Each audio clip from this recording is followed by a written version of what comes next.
Commission. Tonight is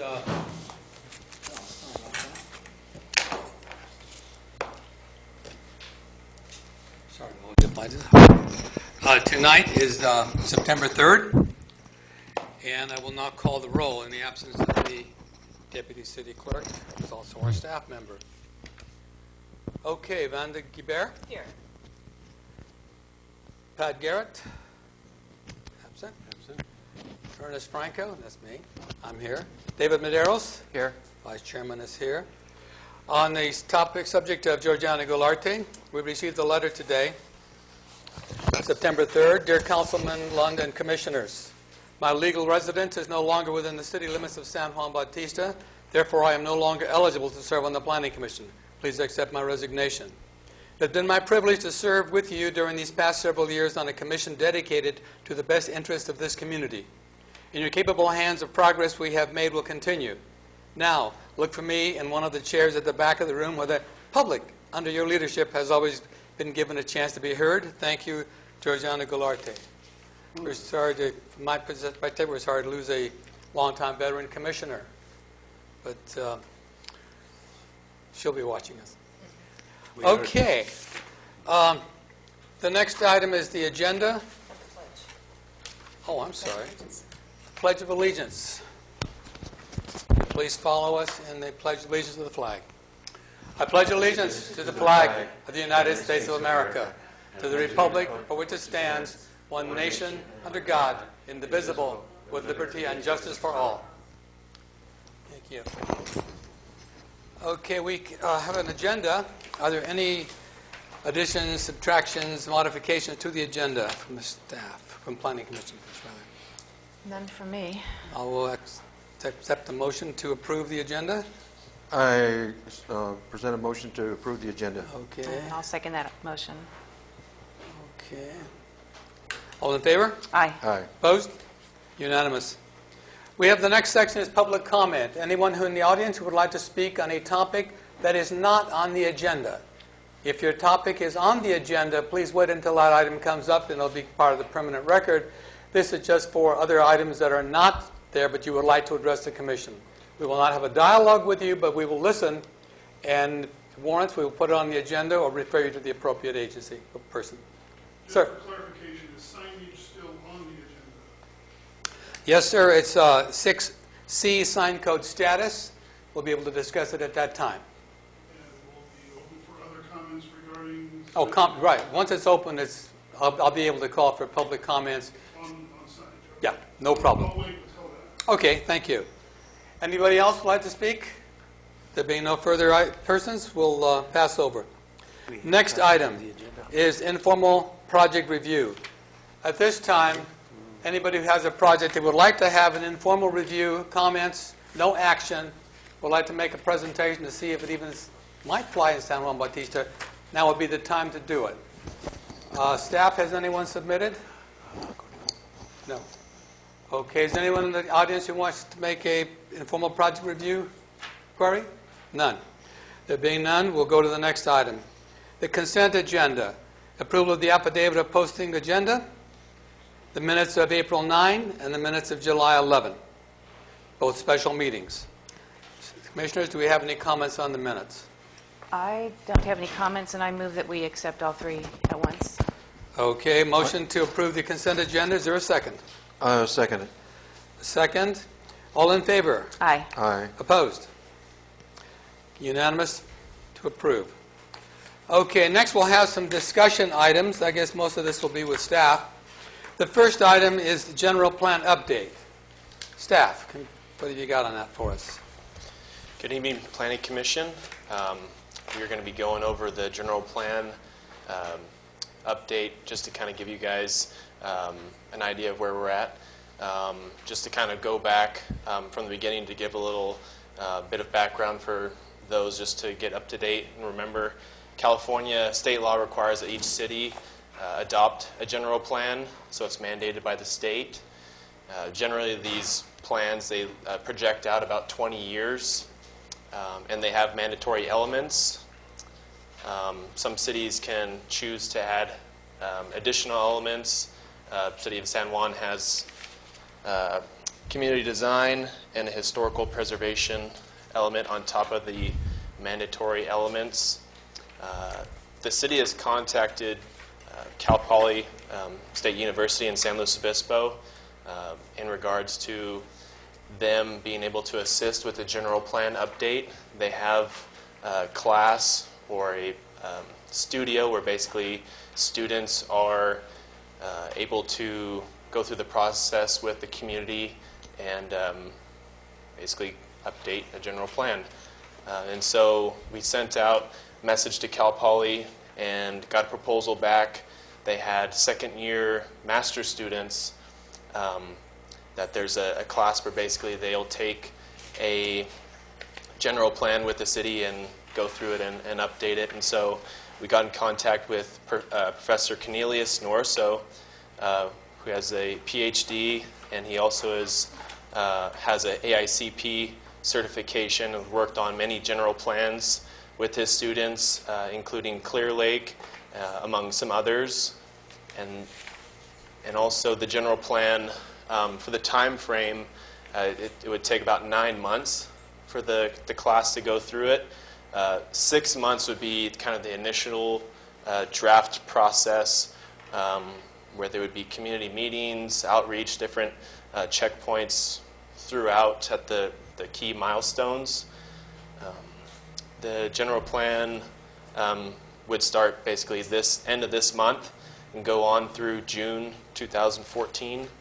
The general plan EIR would be the following year, September 2014 to June 2015. The costs of the proposal would cover the students and the professors' travel, materials, and printing. And the cost in the proposal is $36,000 for the general plan update, and the EIR would be a separate cost proposal following. We presented all this information to the council since our last planning commission meeting was canceled, and so things were kind of progressing, and so we got some direction from council, and they were wondering, what the estimated costs were for a general plan and EIR from a consultant. And so I did a little research and reached out to 3 different consultants, and the range of those 2 products, the general plan and the EIR, would range from about $200,000 to $550,000, and the time frame was about 18 months to probably 2 or 3 years. Also, council wanted to get a presentation from Cal Poly just as far as to get a better understanding of the work that they do and kind of the process of how they would put together this general plan. And so we were trying to figure out the best time for that to happen, and it just so happened that it would be before the next city council, so the 17th of September, and it would start at 5 p.m. just before the city council meets at 6. Would that be open to the public? Yes. Yes, it would be. Yeah, and there you'd be able to ask questions and get questions answered about their proposal. Recommendations, things that we need to kind of get together to get this general plan update started would be the formation of a general plan advisory committee. Be ideal to have that by late September. And this committee is a citizens advisory committee, and we'd be looking for about 12 to 15 members, and of course looking for enthusiastic community members to join. We recommend entering into a contract with Cal Poly as a consultant for this general plan update. And then we also wanted to see your interest this evening on if you would be attending the presentation before City Council, just for that presentation from Cal Poly, just because if we do have more than 2 commissioners from this body, then we would have to make it a special meeting. And so we'd ask for if you guys are interested, just so we can do the proper steps to make sure that that's done correctly under law. And then also we need to continue a dialogue and determination of the sphere of influence and urban growth boundaries, because that's something that is going to be worked out with this general plan update. So keeping that in mind. And that's all I have. And if there's any questions. Something bothers me. The Planning Commission seems to be sidestepped on this. And it's not a maybe. The council doesn't do the general plan, the Planning Commission does. So if we're interested, et cetera, now the whole commission can go to a public meeting. That's not an issue. So we sit down there and start talking about it with each other. As long as we're separated, we can attend, because we're still citizens. It just bothers me that the Planning Commission seems to be a side issue. No, I think you're That bothers me. misunderstanding that. I think when we took it to them, we were talking about funding in the budget for appropriating the necessary funds. They wanted to ask us there. Once they make that decision of a consultant and how much to appropriate, then they're going to turn it back over to you, and then you, the Planning Commission, will run the general plan and then make a recommendation to you. But at this point here, it's strictly the procedural aspect of allocating and appropriating the necessary funds to do the act of upgrading the general plan. And so we took it to them so that we could introduce this cost analysis to say, you've got to earmark and allocate funds for this, and so then we want them to be involved in appropriating the funds, and then they're going to say, run with it.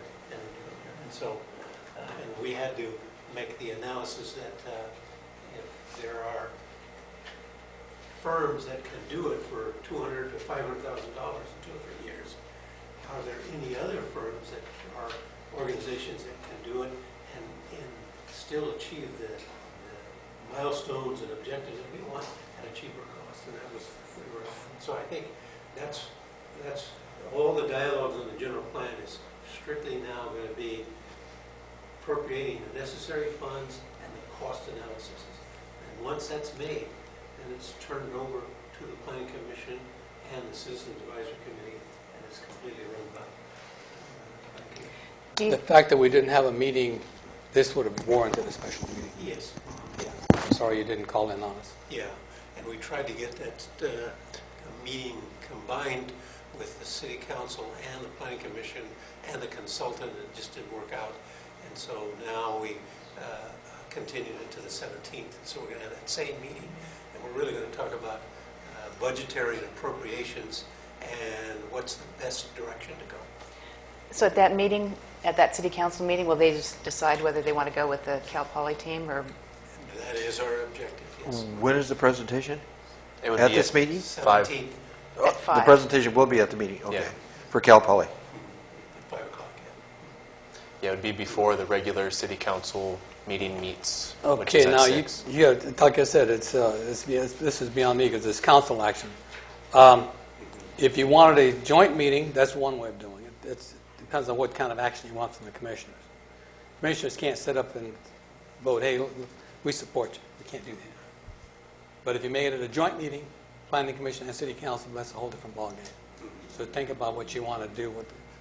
Because as it is now, we would be just attending as 5 independent citizens. It'll be a joint meeting where, and then if everything is appropriate and they says this is the firm that we want to go with, then they're going to make the motion to go to that firm, and then they're going to direct the Planning Commission to take this and run with it and take the necessary steps to implement upgrading the general plan. Yeah, see, the reason I mentioned to join it and the fact that we hadn't been pulled in sooner is that they want to start with the school year. So you've already lost a month of the school year. You won't get your committee by the end of the month. See, a committee is not just grab a bunch of folks and put them together. This is a highly political thing. I mean, I've done enough of these things, and it's political to the nth degree. And you just have to work with it, but it will take that time. And look, we're talking 9 months for a general plan. These guys, other guys probably run you 2 years. We just finished a sign code, one ordinance in the city. And you saw how much participation we had, and we had feelers out all over the place trying to get folks in. So I just don't want you to underestimate the magnitude of this project. No, you're right. And I think, and we've invited Chris here because he's the chairman of this strategic committee, and I think that there's a lot of hardworking people on there that are very interested, and that our General Plan Citizen Advisory Committee has to meld those, tap that same resources as well as other people in the community, and be very aggressive about it. Commissioners, I took a lot of time. Go ahead, Commissioner. And the city council is the one that make that selection for the advisory committee Well, they'll make the appropriation of funds. only? What about the selection of committee? Yeah. The selection of the committee is going to be. I think they're going to we'll have send to. out flyers, and then the planning commission will make the final decision. We kind of framed it to say we would like between 12 and 15 members. Well, I think the Planning Commission would have no trouble giving a list of people to submit to the council, but being that these folks represent the community, it'll have to be a council decision as to who actually sits on that thing.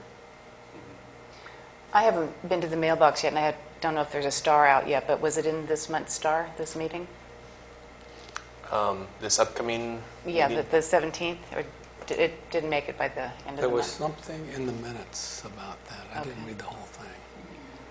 But yeah, it's something about a joint meeting or something like that. Well, maybe,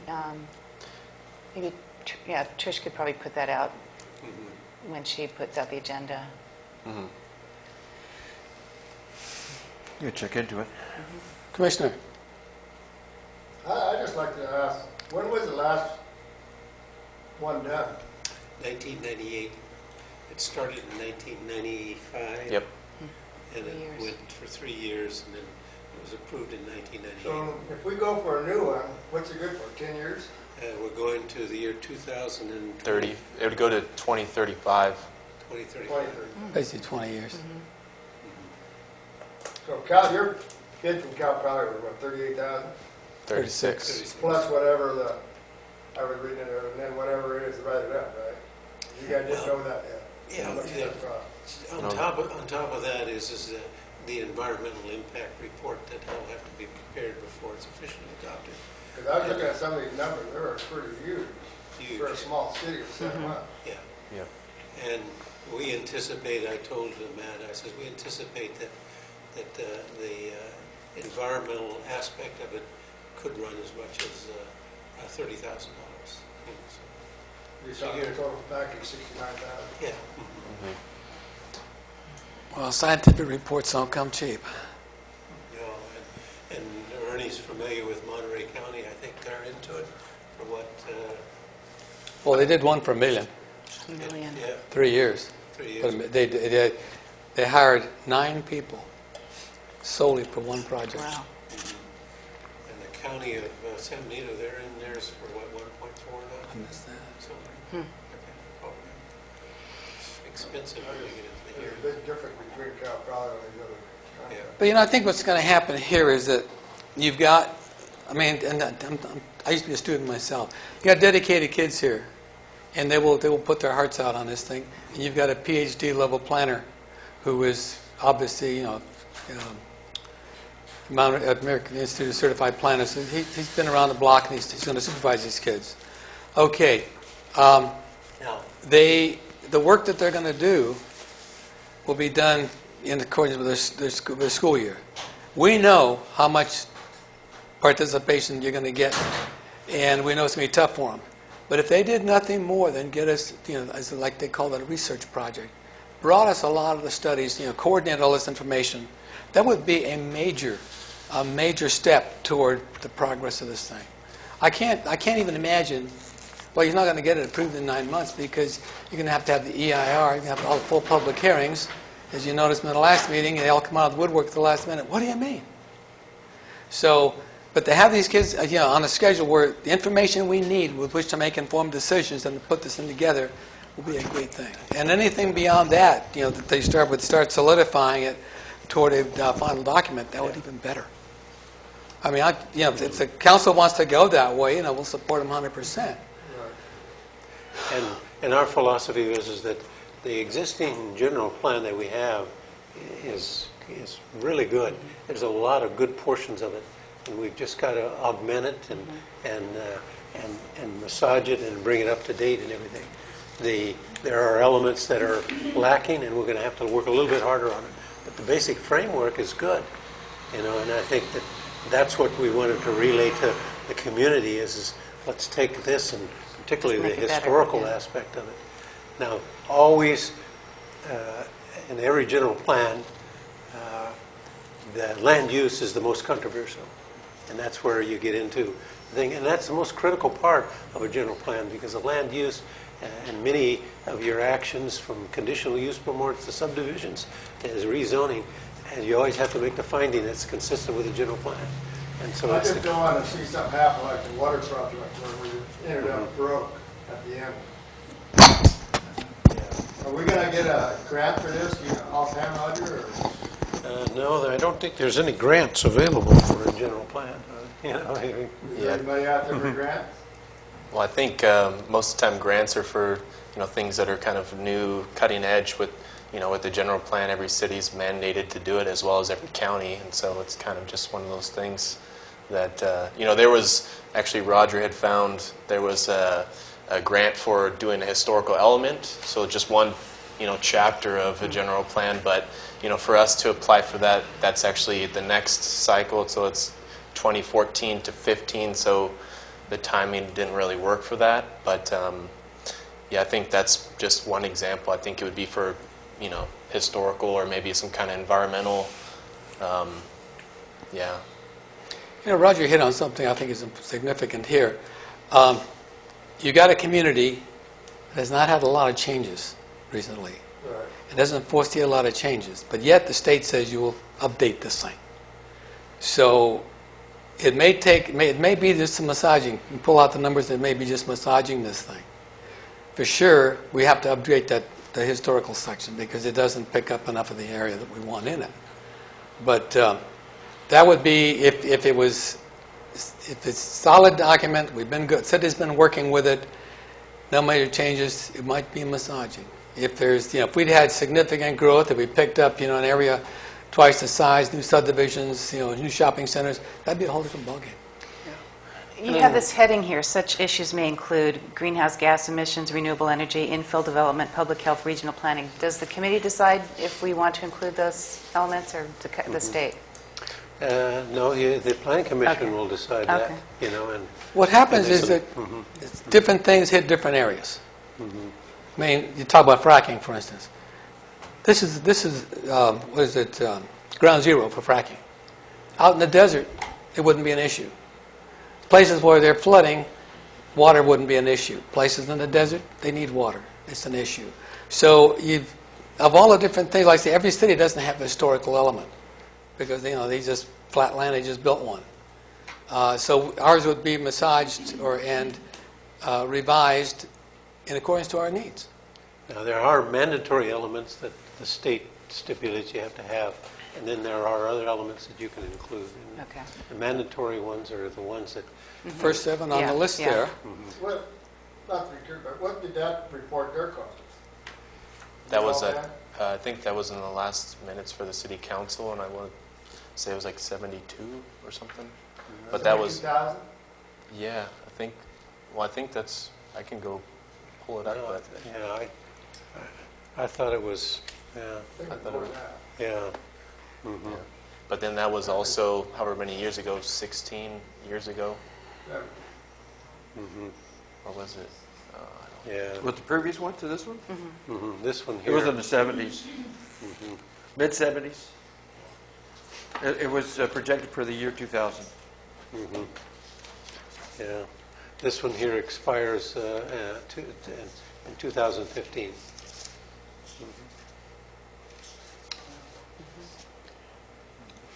Okay, is there any other comments? Is there any comments from the public on the topic of a general plan update? Or rather, not the update, but the contractual elements of it. Mr. Franco? She looks Juliana familiar. Velarde, 2345 San Juan Canyon Road. I don't live in town. There are several members of the audience who don't live in town, but we're vitally interested in if there's a position on the general plan committee for people who do not reside in town, I'm sure that you could find help from any of us. Thank you. Thank you.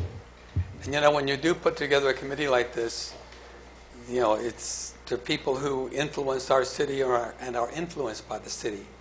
And that would not be a bad appointment. Someone representing that area. And then just let me kind of paraphrase that.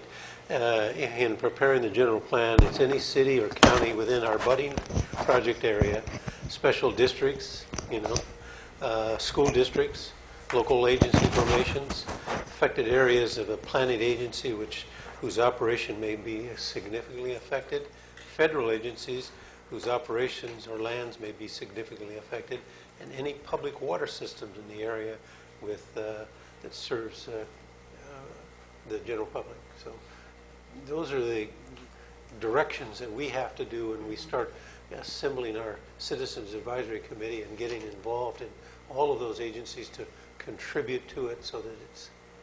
It's amazing how many stakeholders are involved. Yeah. Well, and probably they're well represented on the Strategic Planning Committee. Is that a good segue? Sure. Your Chris name? Martirena, 97 4th Street. I am the chairman of the Strategic Planning Committee for the City of San Juan Bautista. Roger and I have spoken, and Matt and I have spoken a couple of times about this, and it has been suggested that we use the Strategic Planning Committee as the Citizens Advisory Committee for the general plan. In a very informal conversation amongst the committee about that, it was very well received. I would suggest that it makes a lot of sense. I suspect you'll get a lot of the same people interested in being on the advisory committee for the general plan as you would the strategic plan. We are comprised of about 18 members, 18 to 20 members, including the representatives from the State Park, the Plaza History Association, the Mission, the Old Mission, the City Council, the Planning Commission, and any number of other group stakeholders in the community, both people that live in town and out just in the surrounding area. And we are continuing to look at broadening the membership of the committee with people, different types of stakeholders, particularly from the business community, youth, those sorts of additions. So.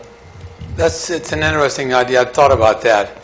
I think as a commissioner, I would like to look over the list and see that it does represent, well.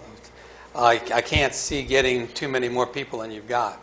So you'd have to go, it may be that selected people from your group, but all of a sudden you start getting it too big, it's unwieldy, and it doesn't do anything. And this will be a working committee. You saw the work that we did just trying to do a sign code, and you're going to have, this thing's going to go off in all directions, and which it should. If this goes through, I would like to see the list, work it over with the Planning Commission, and see what our recommendation would be to the City Council. Terrific. Well, I'd love to chat with you about it at your convenience. Thank you. Thank you. Can I speak on something? I'm sorry. Yeah, I like the idea, except for the fact, hopefully it won't be a criteria to be on this commission to belong to the strategic plan.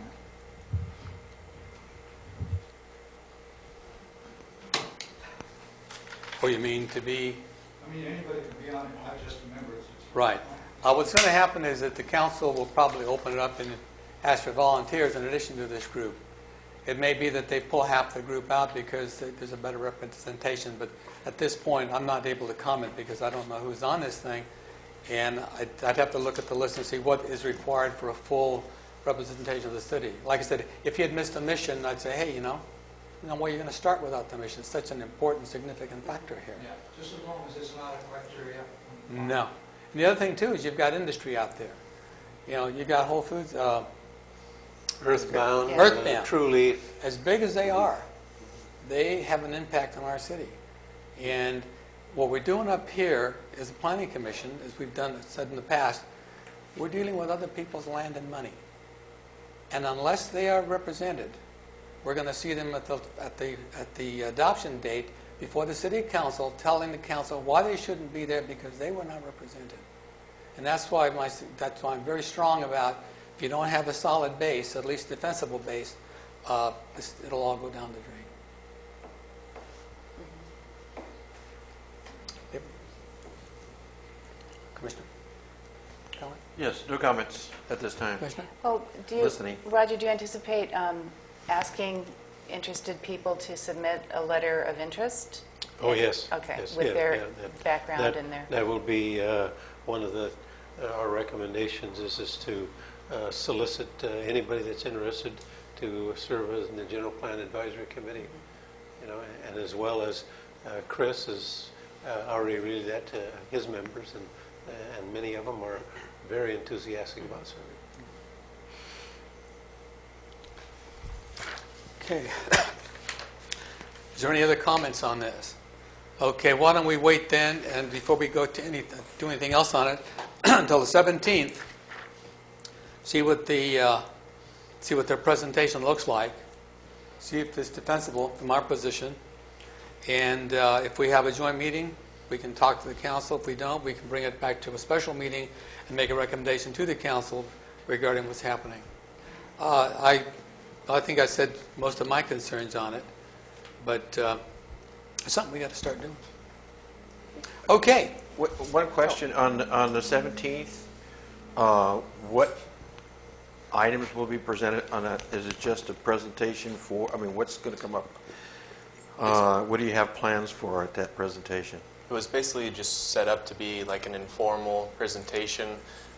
You know, I would imagine Cal Poly is going to go through, you know, their scope of activities that they put together, and you know, the time frame of how things would work out, as well as you know, they have an example website they put together for a city, which if you're interested, I can pull that up now and show you. But basically, you know, they have a website where they show, you know, a schedule, and they have it connected with Facebook and these different other media types, so people can stay informed of when meetings would be held. And yeah, so they would basically just be kind of explaining how the process would work, you know, what they would probably do at the different outreach meetings, what kind of information they would collect.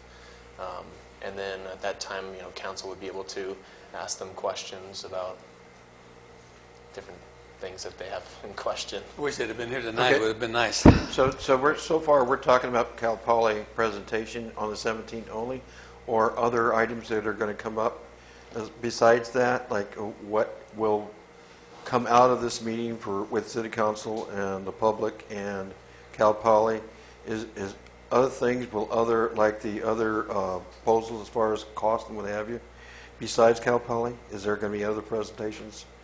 Other agencies coming forward at that time? No, there is. This is just a Cal Poly presentation Yep. type meeting.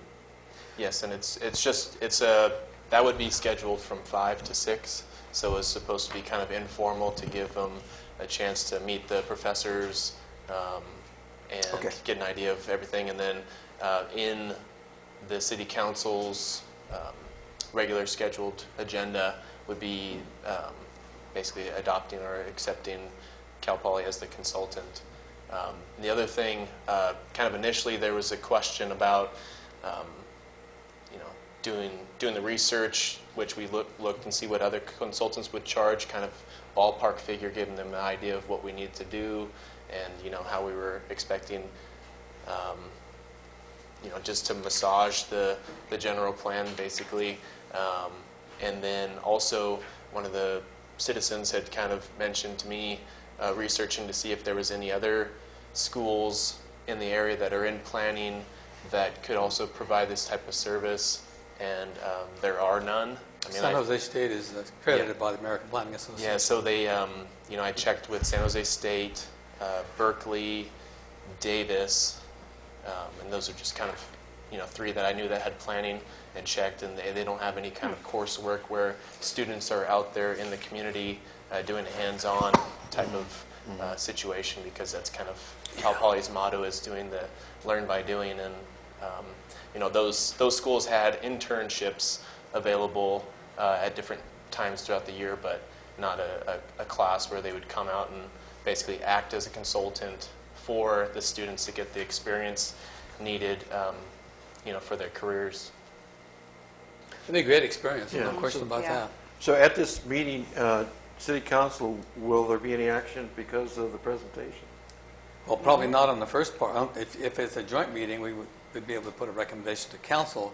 If it's just an informal meeting, it would just be discussions, and then that would go to their meeting starts at 6, and if it's an agenda item, and then I don't know what kind of action they're going to ask for. They might Well, be to get things going, get things started as far as which direction we're going to go as a city. Well, it sounds like they'll decide at that meeting Yeah. whether or not to approve the student. Yeah, because the Cal Poly school year, I believe, starts late September. It's like the I thought it 20-something. was early. Okay.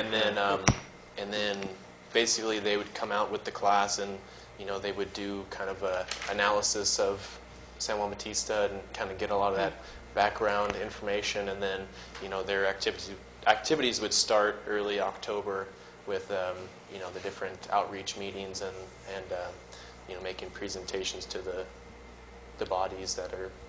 And you'll work this in with the county too on this, because it's all sort of the same, right?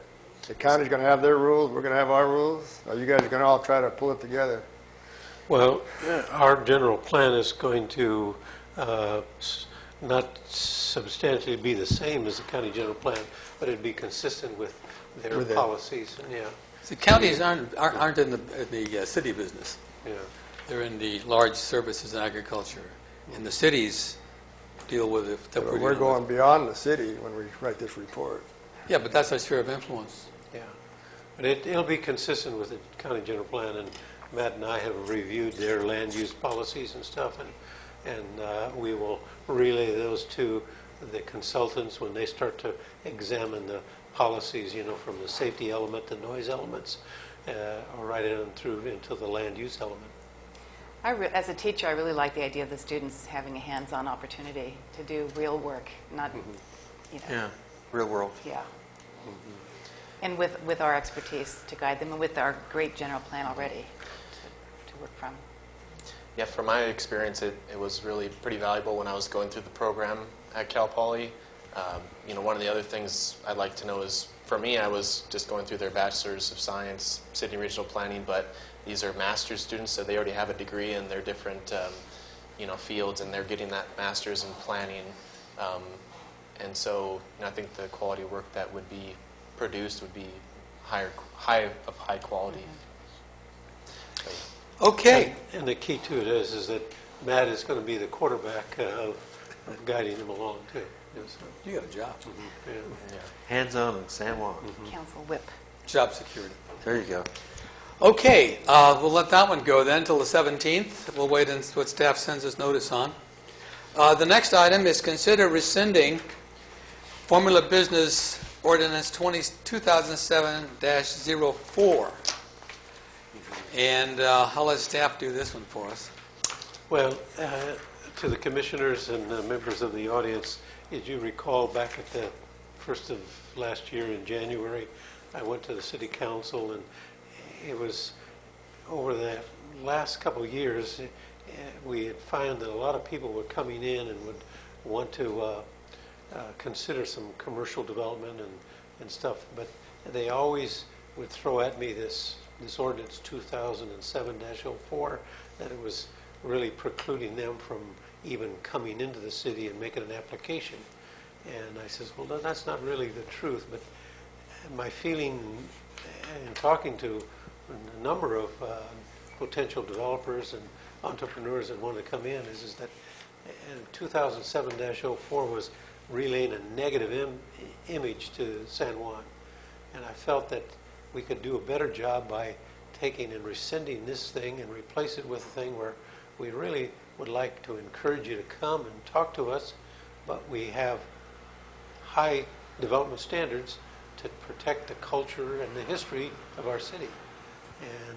And I had stated in my staff report in February to the Planning Commission that we only have 1,825 residents, maybe another 1,000 outside there, and the potential for a big box or a large franchise like a Home Depot or a Walmart is not going to happen, because that's all based on statistical population and market area that's served.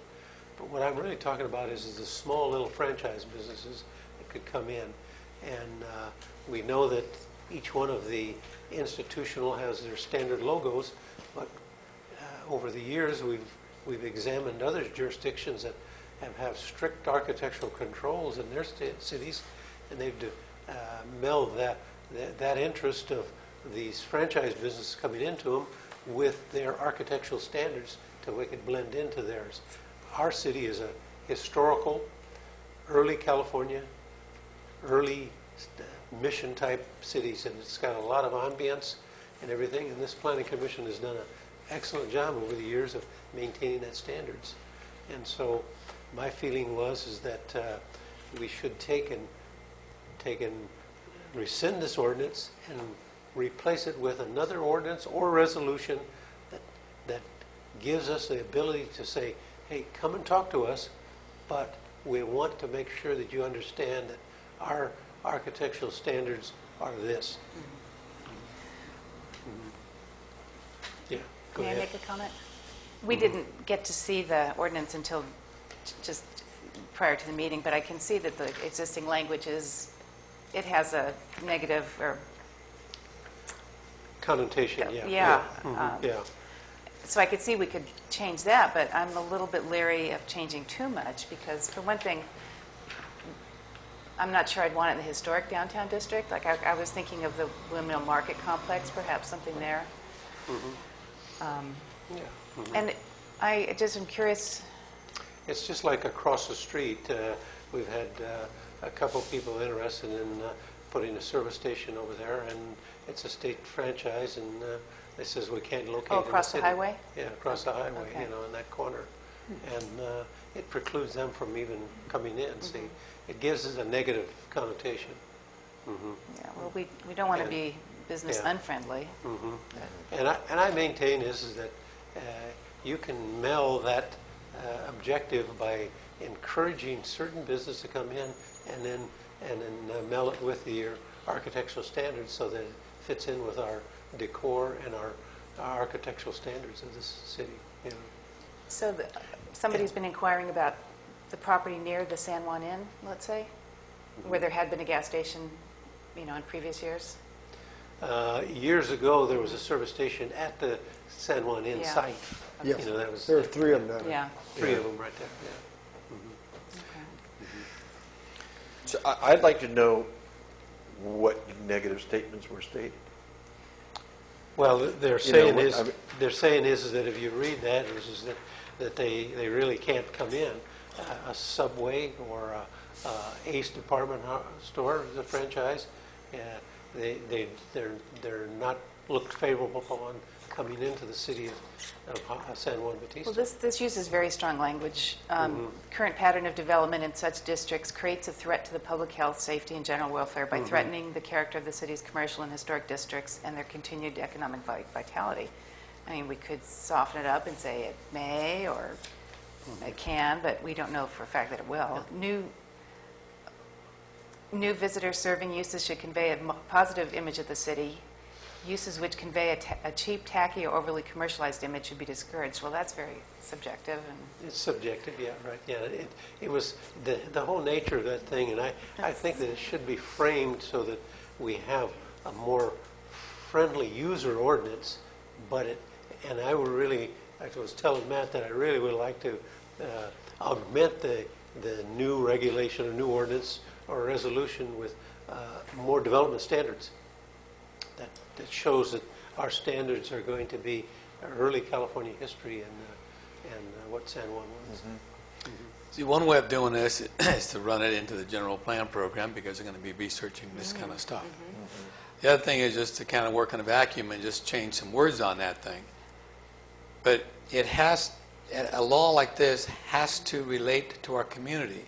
And if our general plan is established what we want our community to be, then we have to determine, is this ordinance in support of or detracting from what we want it to be?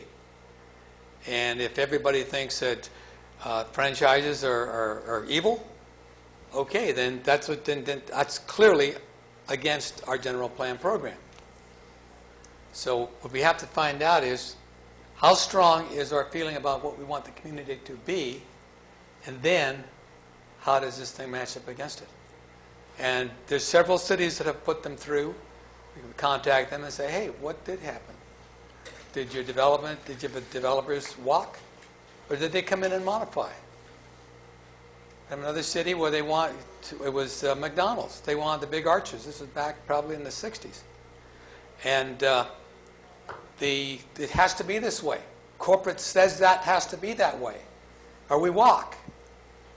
And the Secretary of the Commission says, fine, in this town, it's not going to be that big. If you want to go, that's your business. The sign was, I think, 3 feet by 4 feet with the golden arches. And they're still there. So, now, who's in charge? If you have to ask who's in charge, it ain't you. So the Planning Commission knew what they wanted. This did not meet the design of their city, and they were trying to pull themselves up by their bootstraps, and they succeeded. But they knew who was in charge. Carvonk had done some homework and provided the commissioners with her findings, and there's something called the Hometown Advantage, reviving locally owned business, which is interesting. But a lot of these references are very dated. 2003, 2002, 1989. These are cities that adopted very stringent franchise ordinances. And I don't know that in our economy, I just think we would need to revisit things There's no question about it. as opposed from the ideal world to the real world. Yeah. And the other aspect is from we've been examining our sales tax revenue as it relates to other cities of our similar size, and we are very deficient in the amount of sales tax that we generate. The one business in town that generates the most sales tax is Valero. Valero. And that's because the gas tax in this thing is 63 cents a gallon. It's both federal, state, and local taxes. And now that's kind of Something to think about. disappointing, you know. You know. Well, I think it warrants a review. And I think we do want to present a positive image as far as development goes, as long as it celebrates and preserves what we have in mind for San Juan Bautista and do the right thing for the town. So I'm in favor of looking at, reviewing that. Yeah, I'm not And see sure if we we want to can't- rescind it or revise it. Well, I think it needs to be reviewed at this time. Review Yes. first before you Yeah. make a decision. And we haven't asked the public to comment on this? Let's find Well, out. I think the key to it is in order for you to revise it, you've got to rescind this thing and then replace it. Yeah. You know, because First you can't rescind, then- change this ordinance. It's on the Well, we've books. got to review it. Yeah. And then From the commission point. to decide to So we rescind. decide what to do. Yeah. And again, if you make a decision without looking at it, that's legally indefensible. So I don't want to get caught that way. Yeah. Now, this item is up here. Anyone in the public who would like to speak on it, now would be the time. Just state your name so we know who you are.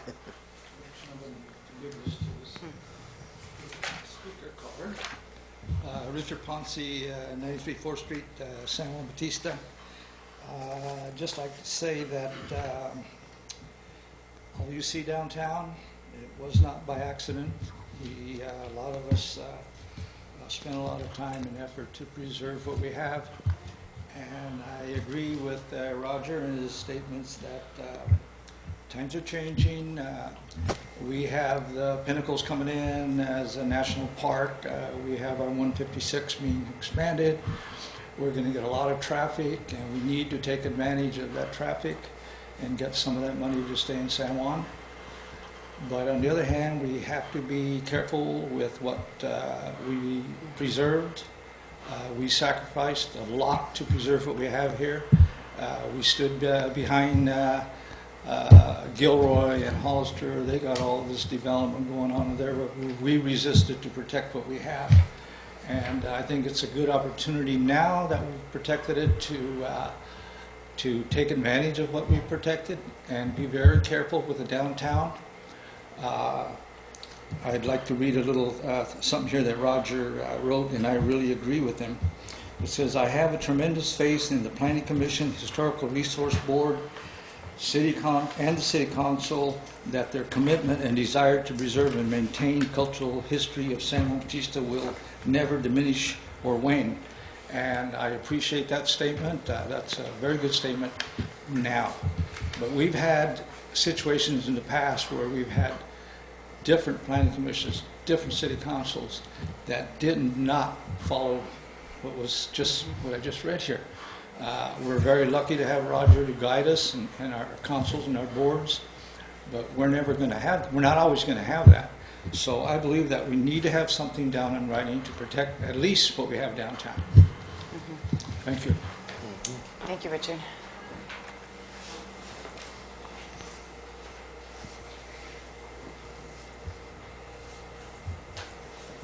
My name is Larry Gerbrandt. I'm both a resident of this town, 29 North Street, and I also own and operate a business on 3rd Street, the Rare Light Gallery.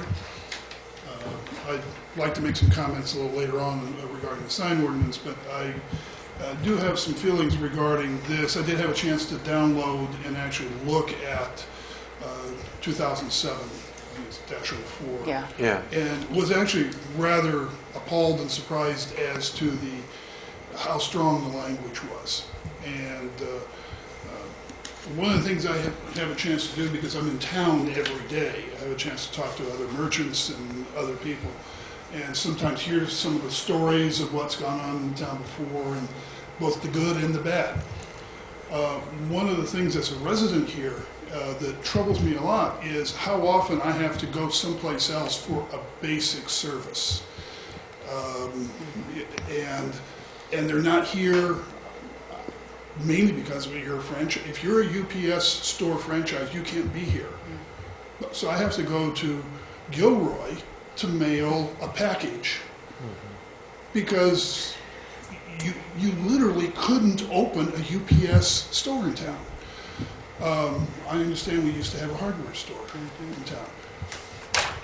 The economics, I know a little bit about the retail economics of a hardware store because my father-in-law owned one in Snohomish, Washington for 40 years.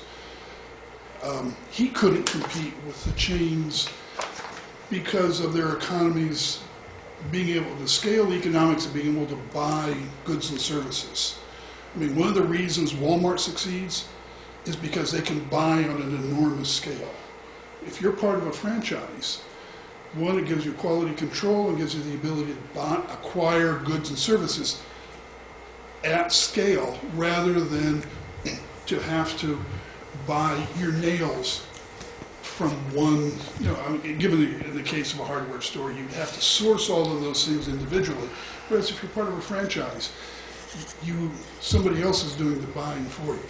Unfortunately, business economics in 2013 are built on national and frankly global scale, being able to access Chinese manufacturers. An individual can't do that easily. I've tried, but a national chain can.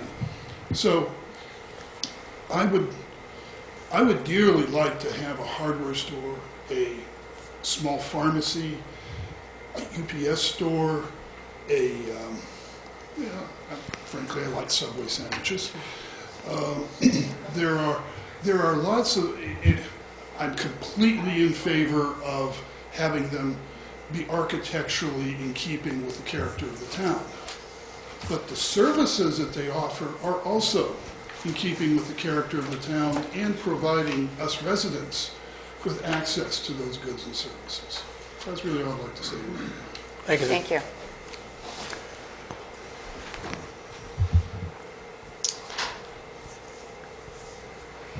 So I'd just like to say, I don't think anybody... Would you give your name for the record? Sure. Chris Martorana, 97 4th Street. And I'd like to say that I don't think anybody that I've met in town would argue with the spirit of the ordinance. I think that the ordinance is just poorly written. I think, as I say, the spirit of the ordinance is what people are looking for, but the reality is it's just too restrictive, and it needs to be in more of a case by case basis, in my opinion. I mean, we have franchise and chain restaurants or chain businesses in town currently. Your question about the whether or not it's defensible. It's probably not defensible as it's written, given the status of today. I, for one, like the sandwiches at the Pizza Factory, so I'm not in favor necessarily of a Subway, but I would love to see an Ace Hardware or True Value here in town. And I agree with Roger that we need to be able to trust you as a body to manage that process and make good choices. That's really the key to making this work. And I would encourage you to look at other communities that do this well. I lived for a few years in Annapolis, Maryland. There are not chain restaurants in the city of Annapolis. They're all around it, but they're not in town because they have an ordinance that says if you want to sell beer and wine, you have to live in the city.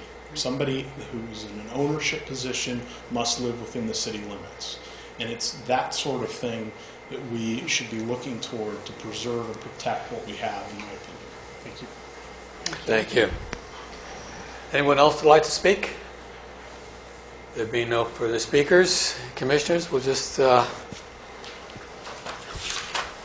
Well, I'd like to say that, in listening to everybody and Richard, I think our written documents need to speak for the Planning Commission as well as City Council in the direction that we want to go as a city. And if that wording is negative in certain ways, we need to change that. We need to improve that, and we need to encourage the development that we need for this town to make it grow in the direction we want it to grow. That's all we need to do. And the words in our documents need to support that, so we don't have to fear whichever council people or whatever planning commissioner comes and sits on this bench will not change that until that wording is changed and approved. So I thank you for all the comments. So we put this on the agenda for the next meeting? Yep. Okay.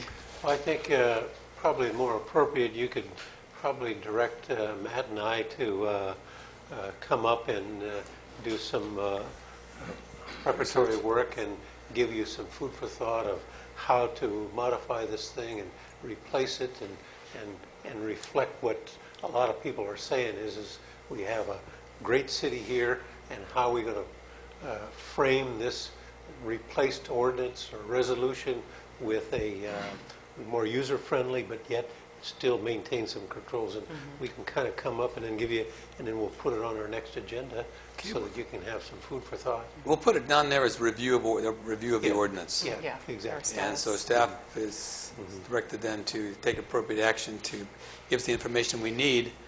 Bottom line is, if the general plan is where the problem is, that if something's not clear there, that's what we want to find out to make sure that Matt's people take care of it for us. Because there's no point in having a statement to defend a position that doesn't exist. Yeah, and I noticed in the preparation of 2007-04, they paraphrased some policies out of the general plan to support what they were doing at that time. But if you really examine a lot of other policies and actions and goals of the general plan, it counters what they were saying. So you got to meld all those together. You got a job, Matt. Yeah. Okay, so to the next meeting and with staff report, that'll be review of the ordinance before we take any action on it. Okay, the next one is the signs code status. Let's see how we want to do this one.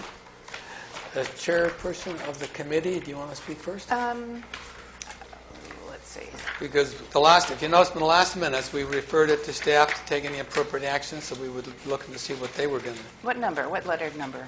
6C. There's no staff report on it. Oh, okay. The only thing we have. But you had some minutes.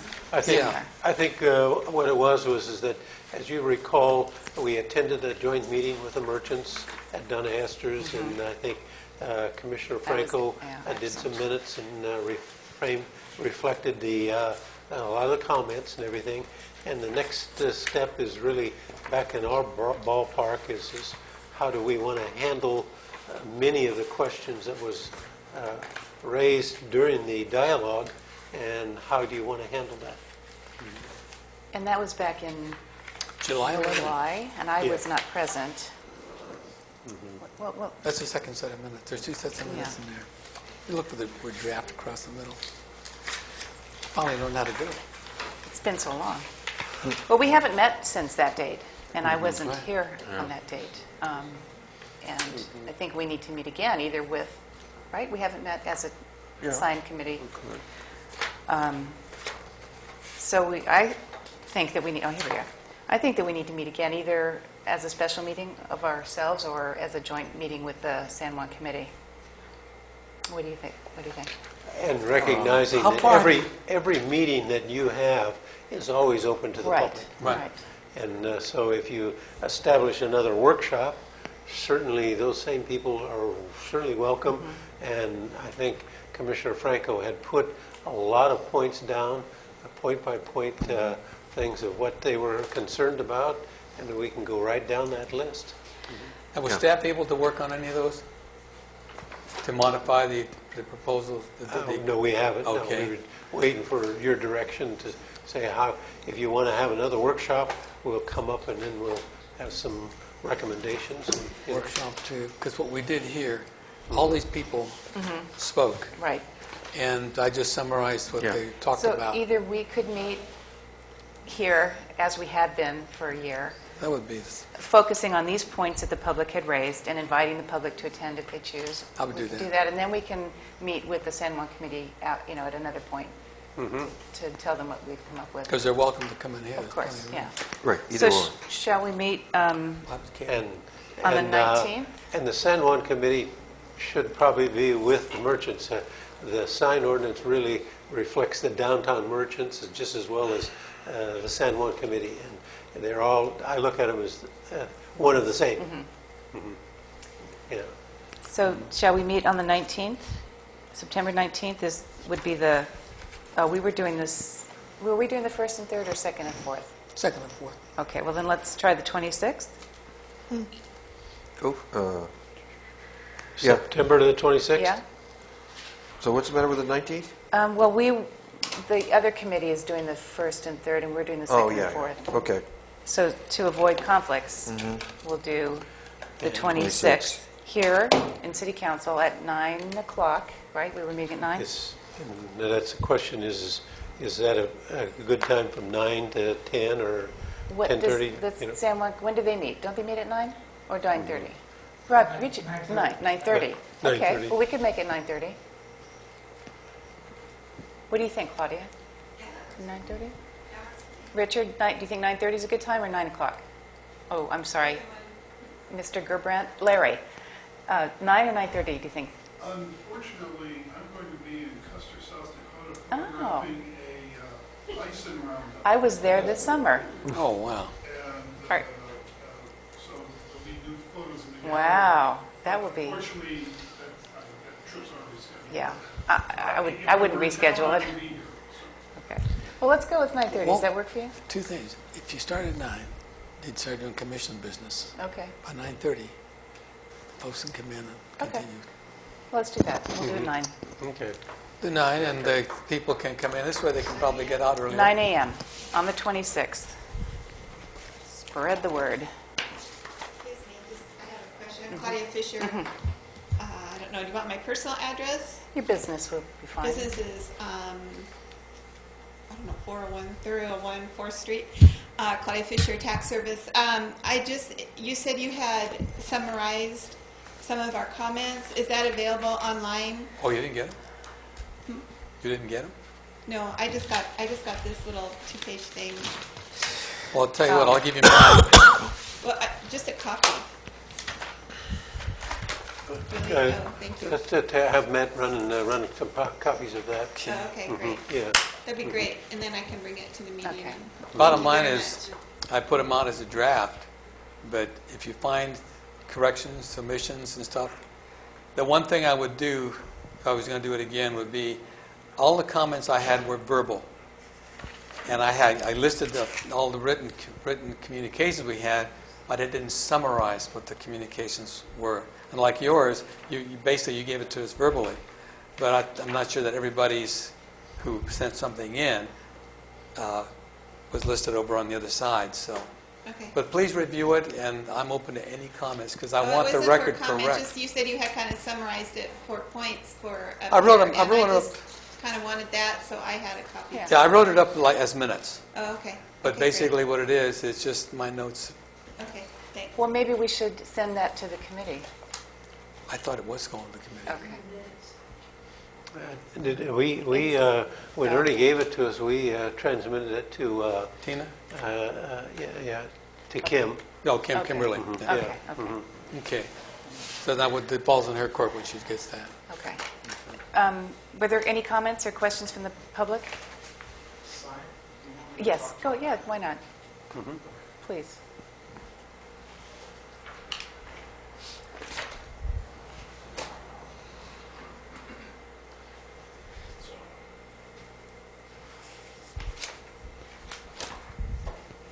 So, Chris We're in session Martorell, now?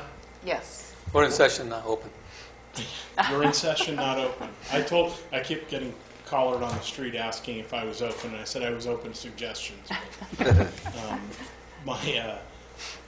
Chris Martorell, 97 4th Street. This is a copy, basically, of a sign that I described at your last meeting. I had it fabricated. It is a copy of a sign that I saw in Bardstown, Kentucky, about a year ago. When I visited, they were voted the prettiest small town in America. And what I went early in the morning, went to breakfast, came out, and saw a couple of these signs out on the street. It drew me a couple of doors down. Rather than climbing in the car and driving off to my destination, we stopped, walked down the street, a few doors down, popped into a shop, popped into another shop, and continued to shop for probably 2 hours in town that morning, largely due to the fact that we could tell which shops were open and closed from a distance. So the sign is basically standardized. They're purchased by the Chamber of Commerce or the Downtown Association in Bardstown, and then the merchants buy them as they need them from that organization. They are, again, standardized. It's a simple open sign. You can obviously see it up close, but you also then can see the shape, the basic outline from a great distance. 3-4 blocks down, you can tell that there are shops open. In instances like Helena's shop down the side street or Aggie's porch down the side street, if they put them out, a visitor walking down the street, hitting the corner, can look down and see from a distance that the shop is open. It's fairly innocuous. It's been out in the wind in San Juan Bautista, in front of Kim Bautista's shop. Unfortunately, the flag blew off, but the sign did not fall over. This is, again, a first shot at it. Could be shorter, taller, a little different. However, colors changed, painted, and I'm pretty confident they can be produced for under $100. I have about that invested in it as a one-off. So in a production situation, I'm sure we could get the cost knocked down. Chris, where on the sidewalk were they placed in that town? They were, if this opening through your door, through your desk, with the door to the shop, they were placed adjacent to the front door, close to the building storefronts. So it was the tall, narrow footprint had a minimal impact on pedestrian access. The loose foot allows it to not blow the whole sign over. It's pretty well weighted, and yet it's not too heavy that some of our smaller merchants wouldn't have trouble, I don't think, getting it in and out of the door. It's a little more, it's clearly more in your face without being, I think, too offensive. It's fairly innocuous, but again, you can see it from a distance. It registers. You understand immediately that you've got shops open down the street. It's very immediate, and to me, it was brilliant. So I thought I would just have one made, let you guys play with it, hang on to it, think about it, mull it over. What kind of response did you get from the San Juan committee on that? I've shown it to a few people. I think people, for the most part, it's been positive. There's some people that have some reservations. Some people that think that there are changes that should be made, or form factor discussion around mounting it on a pole on the building. I personally think that's a mistake. I think you want it to be exactly the same everywhere, so there's absolutely no question in their mind. The other advantage is, in my opinion, we have a problem in town with merchants not turning their signs. I can't tell you how many times I've walked down the street on Saturday morning, and found locked doors with stores that have signs that say open. They don't honor the hours that they post, which is a whole other issue. This is a much more direct. As they're locking up, if they leave it outside, it's fairly obvious it gets Put it inside the door and you're gone. Exactly. And when they are opening up in the morning, it's right there. Presumably it gets left right inside the door, so it goes out. Bang. It requires them to do it more directly. It's easier to overlook, or it's more difficult to overlook than a little sign hanging in the window. And nobody wants to walk away with that. I mean, you don't want somebody to walk away with it, so you're going to put it away. That's true. Rather than having something posted up on the wall, and you're going to forget to take it down anyway. That's true. Correct. And I think I think those are all issues that we contend with in the town. My concern with these type of signs is liability. Yeah. Because I own property downtown, and I don't want this kind of sign out where you'd fall over, somebody could trip over it. And the city is liable too at the same time. You need, we need a There's a liability. I mean, my insurance company would not allow this to happen on the Hawk Beach Plaza. Well, you've got A-frame signs on your property today, and they're a lot more intrusive.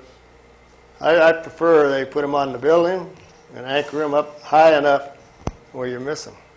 Well, This one here, people could walk right into I it. think that's the point. You missed them. That's the problem. That's the problem. You missed them. Well, thanks for showing it to us. If we could find a way that take that standard thing and then secure it so that it wouldn't be a liability, that would be the best of two worlds. Yeah. But I think this is what Chris and the San Juan committee is going to have to do, is look at all these angles. Because when they present this to council, or even to the commission, or it has to go to council, those are the embarrassing questions that are going to be asked. So you got, at least you know now, start doing some homework on them. I really can't fault it, Well, nice design. As far as the community you were at, Chris, Yes. what were the liabilities there? Did you get any I feedback? have no idea. You don't know? Huh? Frankly, I didn't pursue it. But Well, it wasn't California.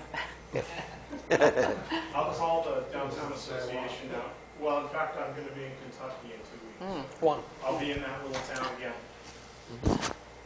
Okay. Thank you. You wanted to speak on signs, sir? I do. Okay. Be a good time.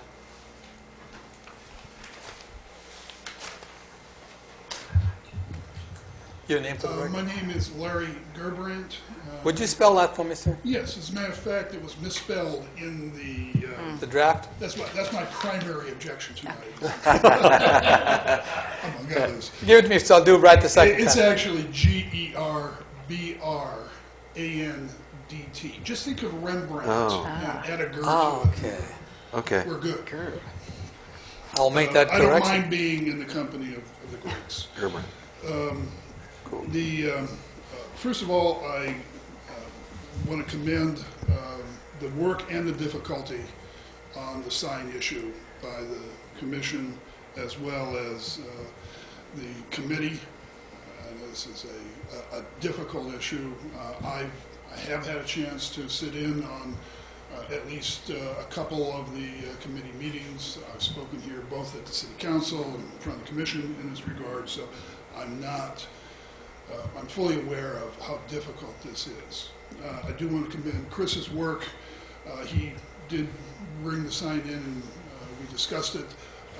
I have no objections really to the sign. I think it would actually be an improvement. I understand all the other issues involved, the liability. I think that's probably resolvable. You're okay with the uniformity of it, though? Pardon me? The uniformity of it doesn't bother? No. Okay. The form factor, my main concern, frankly, is wind.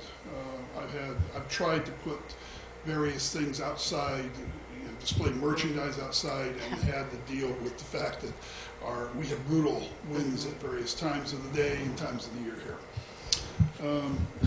I realize time for comments is limited, so I'll try to make this brief. I do want to offer as a resource that I found online. I'm sure the council is aware of it. I think it's called the American Planning Association. I spent quite a bit of time researching sign issues on the site, and they have literally chapters and chapters. I'd like to make this just a couple of the things I downloaded from the site available. It is a rather contentious issue because it deals with free speech, and there have been some landmark Supreme Court decisions in that regard because you are dealing with something that is a fundamental right. And it's pretty clear that cities have pretty much blanket authority to regulate external off-premise signs. That's pretty much clear-cut in the law, as well as Supreme Court decisions, as well as somewhat more limited rights in terms of external on-premise signs. Clearly, those have to be in keeping with the nature of the community, and I'm, again, fully supportive of that. Where I want to keep drawing the line is the fact that once you go into a store, the law becomes much murkier if there are precedents at all. What happens inside, signage inside a store, should not be the purview of a planning commission or a city council. Whether it's visible from the street or not, whether it's in the back of the store, the front of the store, what it says is not the responsibility or the business of the city, no matter how much you might desire it to be. I was struck by a comment that was made at the last committee meeting. I proposed the theoretical, there's an objection to LED lighted signs. If the comment was, well, if it says Merry Christmas, that's okay. It's a holiday sign. It's only going to be up there for a while. But if it says open, we don't like it. Unfortunately, you don't have that discretion under the law. There is a profound privilege we have as Americans in the protection of the First Amendment. And under that is codified by the Supreme Court something called prior restraint on speech. You cannot cross that line. Even though Obama's sort of waffling on what his red line is regarding the use of chemical weapons. When it comes to prior restraint, there's a red line. And you can't determine ahead of time what speech should or shouldn't be. And with that, it just is. And again, a sign on the interior of the store, it should be up to the discretion of what the owner of the store. When it goes outside, that becomes the city's business. Inside, it's the merchant and the private citizen's business. It would be the same if they You can start objecting to a Hanukkah sign in somebody's window, lighted by LEDs. Theoretically, you could actually start outlawing religious symbology because it has an LED sign. So I just want to caution the Planning Commission and to be very careful. And some of that is covered in the APA website and some of the restrictions, as well as some of the travail cities have had in dealing with what is a very contentious issue. So thank you for the time. Thank you, sir. I appreciate your comments, Larry, and I understand what you're saying. What I conjure in my head is a strobe light, a disco ball, let's say, flashing out to the street. And I'm thinking, well, what about the light emitted from that out into the street? Well, that becomes a public safety issue, which Yeah. is different. Yeah. Okay, if you're interfering with public safety, then it goes Yeah. back into the city's purview. But an LED Christmas sign or an LED open sign, neither of those, I think, would be perceived as affecting public Yeah. safety. But a good example is the cafe. I mean, they put all them signs on the inside of the building. I mean, huge signs. It looks like Yeah, it's terrible. it's just, That's why we need a good, strong sign ordinance. unless, so you wouldn't agree then that we could restrict the number of signs even? Well, again, you're restricted to the window space. Yeah. We're not talking about the concern. Again, I spent a lot of time doing research. The concern has been the size of exterior signs, and and there's a long history in our country of inflation. The bigger the better. I'm going to get competitive advantage by making my sign bigger than somebody else. And you get used to live Carried in away. LA. They were entire signs put on entire 20-story skyscrapers. It got that bad. Finally, the city stepped in and said, okay, we've gone, well, even for LA, we've gone too far. But that's the exterior of the building. Where the line gets drawn is what happens. Inside. And what I'm speaking to specifically is on the inside. And I have no problem with anything the council or the ordinance is trying to do with regulating the outside. I want to preserve the character of this town as much as anybody else as a resident. We came here for this quality of life. I want to preserve it.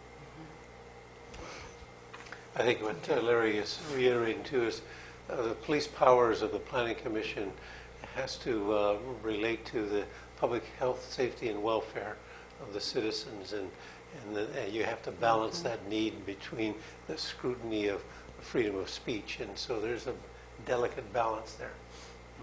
Okay. Chris, can you move this sign? Sure. Thank you. Okay. Any other item? Anybody else want to speak on sign code status? There being nobody? City planner report, old brewery update. Very old brewery update. You can go ahead. Very old former brewery update.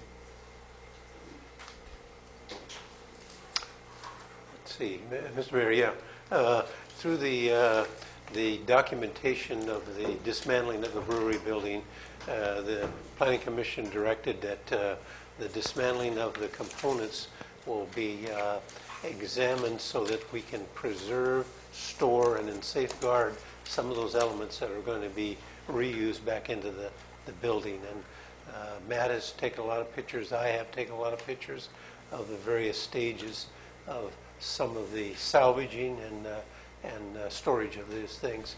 And I'll turn it over to Matt and let him kind of guide you through some of the pictures there.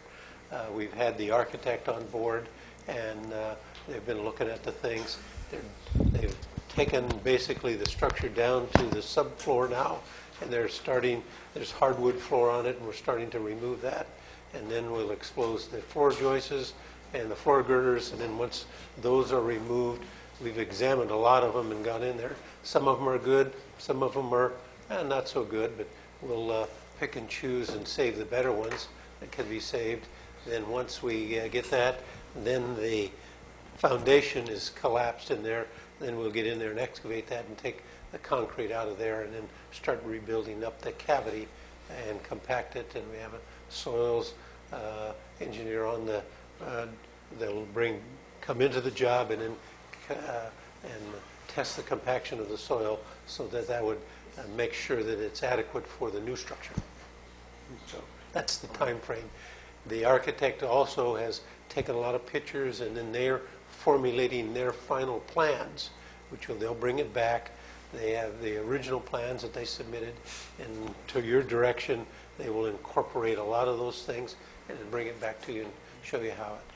Also, interior, they're going to have a lot of interior elevations where some of those old barnwood boards are going to be framed as wall coverings on the inside of restrooms and different walls like that to give it a very old antique look inside as well as the outside. I got one question now. That when they backfill and compact that, that's going to be certified? Yes, that will be tested and certified, yeah. Also, we found when we were removing certain walls, in the years and years ago, they did not have insulation. And so the insulation was newspaper and it was plastered on the walls, and that was the insulation of a lot of single wall construction. When we were taking some of those walls out, we found newspapers dating all the way back to, 1917, 1922. You saved them. And those and we have the idea of when that board comes there is sealing it, so then we would put it inside the wall, and then that'll be part of the interior architecture of a wall inside that will be sealed so that we preserve that old architecture that existed at the stage. So I'm kind of excited. Yeah. And so the slideshow was just basically just kind of a timeline from these different perspectives of the building. From that angle, just kind of seeing those different stages of decommission. So here you can see from the Pierce Lane, Alameda corner, taking off the asphalt. And we recognized well in advance that the asphalt over the thing, there was nothing historical about that. That was put on in various stages, so we just had that removed and discharged right away.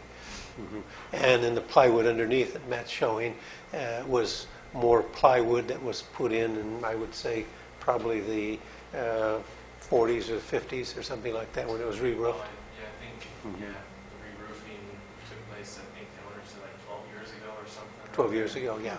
They threw that plywooding on top of the sheathing. So Space sheeting and everything. So then when we got down to space sheeting, then that was some of the stuff that we could start preserving. So then the owner took all the plywood that's going to be using that, even though it's not historical, but We have it as far as, stored. what the building will be able to reuse in the new structure. I mean, that's good money, and it's not going into a landfill, which is also a good thing environmentally.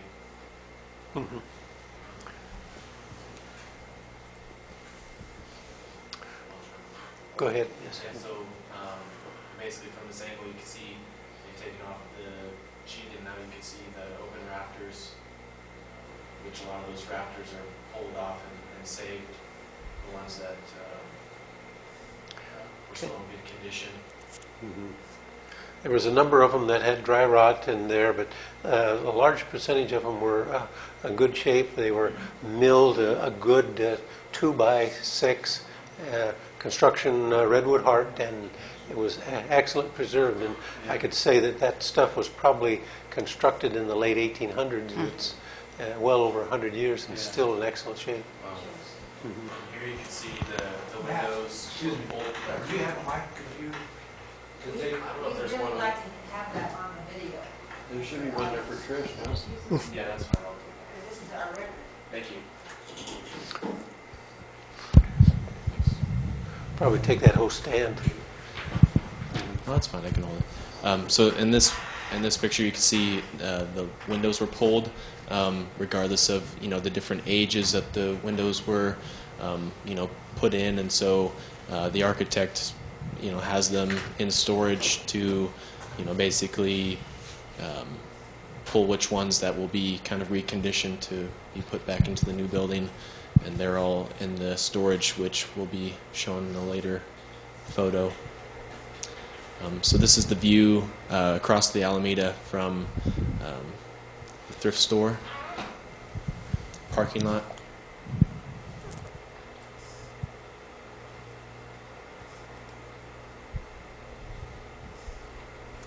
And bear in mind is that the outriggers and the barge rafters that were shown in the structure lately were not part of the original, and we took those down, and some of the outriggers were saved, but the vast majority of them were well full of dry rot and had to be discarded. And they were exposed to the elements over the years.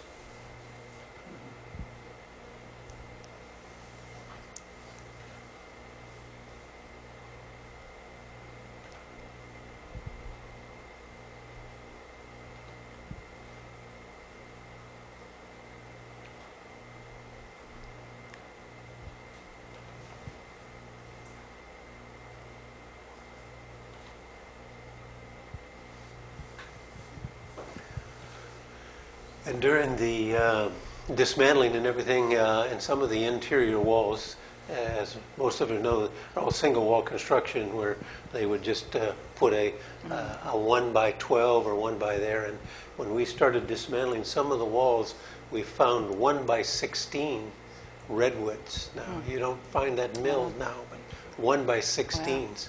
And they were anywhere from 10, 11, 12 foot long. Huh. And in excellent shape.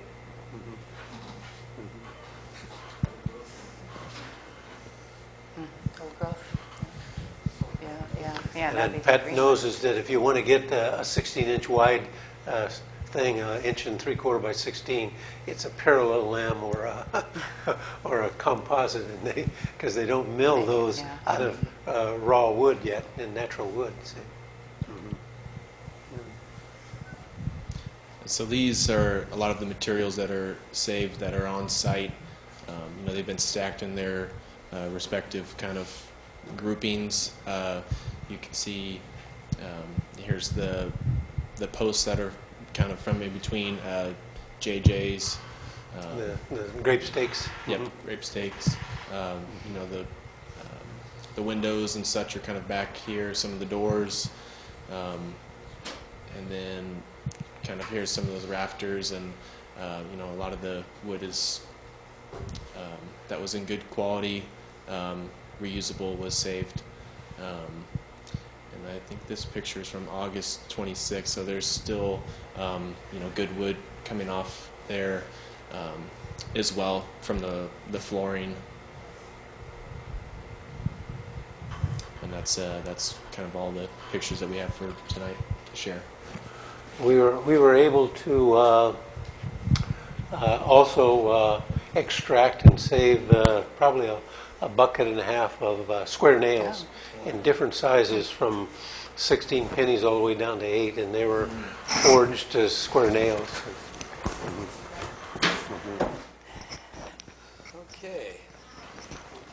The members of the public, is there any comments you wish to make about this? Now would be the time. Richard? Yeah, I have one comment. Just click the top button. Okay, is that on? Yeah. Well, anyway, if you see the building right now, there's one wall sticking up. Well, I drove by there one time, and I couldn't believe it. There was that one wall and a cabinet with 2 glass doors on there. And I saw Roger there, and I had asked for that cabin from the owner, because my dad had made that cabinet in the 40s, and they had given it to me, and it's in my family. That's nice. We were able to extract it. Nice. That's nice. Yay. Okay, another comment coming up? Is it still on? Yes. Thank you. Georgiana Gavardi, San Juan Canyon. We're paying so much close attention to the brewery.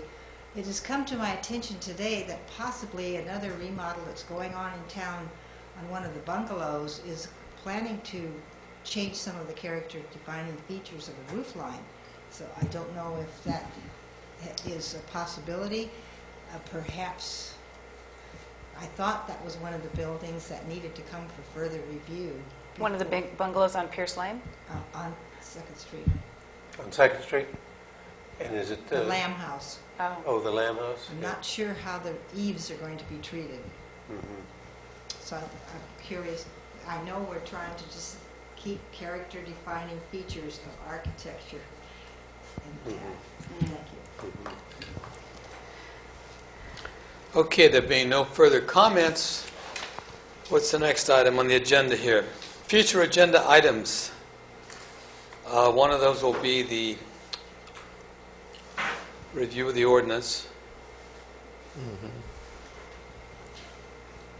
Staff, how are we doing on the non-compliance permits?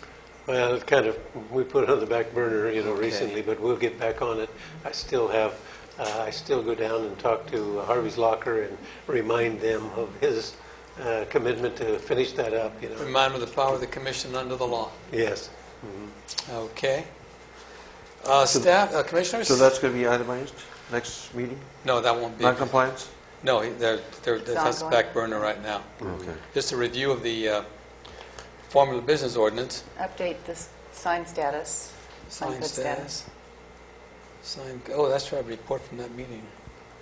Sign code status. Anything else? Any suggestions?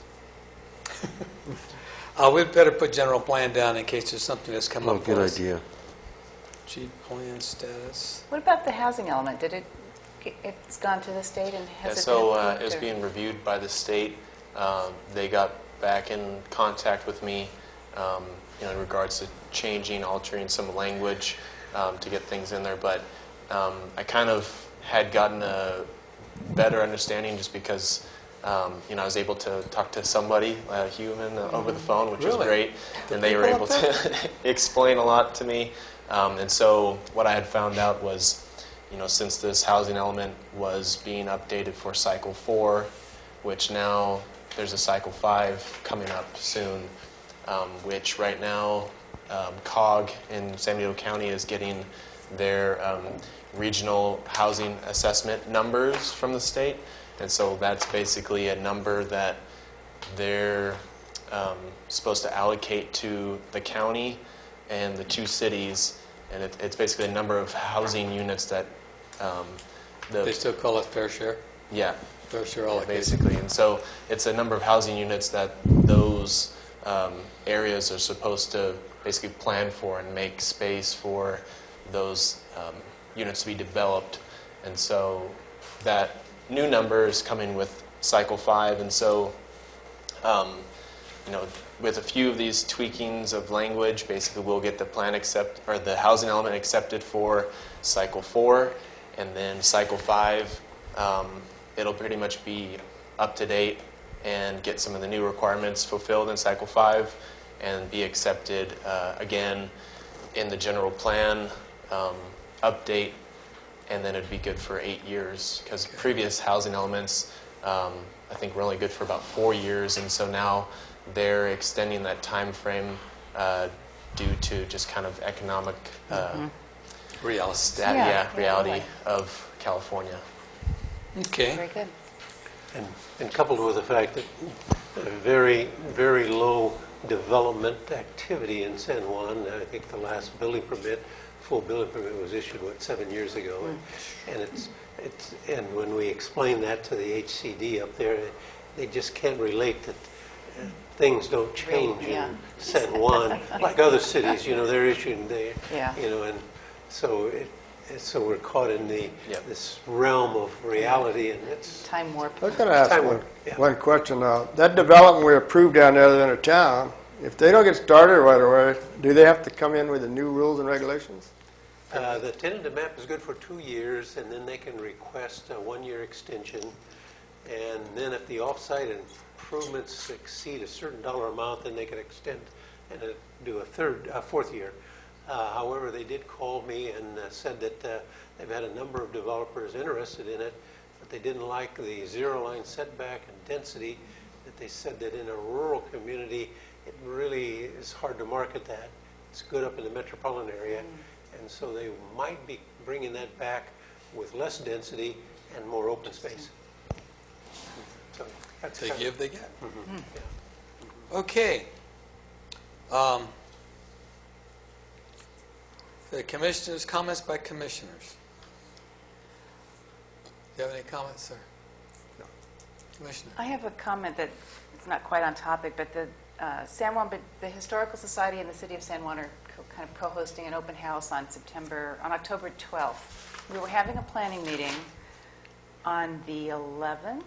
We were going to have it on the 11th or the 12th, but that conflicts with a retreat at business meeting at the retreat. So we're going to change it to the 18th, Wednesday the 18th at 6 o'clock. And whose open house is That's that? the gonna open work? house for the Lux Library and the museum. Yes. Historical Society. That'll be an open house for the Luck Museum, the library, the Lux Museum. Mhm. the museum, and any city organization. We're inviting any city organization, nonprofit, to come display what they do, and maybe solicit new members or show what they are doing. So, Chris, if you could get the word out to the committee. What time 6 p.m. and where?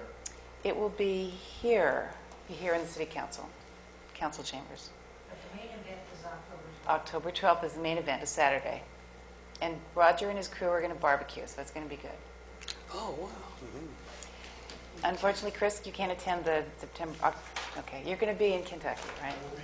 Okay. Commissioner? Dan? Yeah, I don't have any closing comments, but being that Chris is here from he's chairman of the Strategic Planning Committee, do you have any status you want to share with us? Since you are here, and let everybody know some of the things we've been doing? Got you off the hook, huh? That's the Bacchus call. So we've been focused very directly on creating a vision and mission for the city of San Juan Bautista, and from that to develop a strategic plan supporting that vision and mission for the city. So I believe next week we will probably, as a committee, approve a vision statement and have continuing discussion about the mission. We have had a couple of great meetings on the mission statement, and I expect we'll have a couple more meetings to dial that in and then take that back to the committee. And at that point, we'll really be ready to start in earnest working on planning, reviewing the historical plan that exists, hopefully taking that en masse, updating it, and moving forward with it, as well as adding additional elements to create a more comprehensive strategic plan for the city. And then I think hopefully work with you guys on the general plan as well. Make sure we're not all sort of scattered, but working collaboratively. That has been, I think, my biggest goal is to bring as many stakeholders together and communicating more openly and more directly within the town. So I think that's and Roger and Matt are planning to be at our next meeting, which is next Tuesday at Doña Esther's at 6:30 p.m. The public is absolutely welcome and encouraged to come and comment. There's no reason. Pardon me? I thought it was this Thursday. No. Next Tuesday, the 10th. Next Tuesday, the 10th of September, 6:30 p.m. at Doña Esther. Please join us. Thank you. Thank you. Okay, I have a comment or something I'd like to present. Things are happening in the world that didn't used to happen before. One of them has to do with energy, and it's the topic of fracking. National Geographic has caught it. Various other agencies have caught it. There's a lot of history. There's movies on it now. And so a lot of people are wondering what it's all about. And I received a notice, and I'd like to share this with you. The Sierra Club is having a social in San Benito County. It's called Let's Talk About Fracking.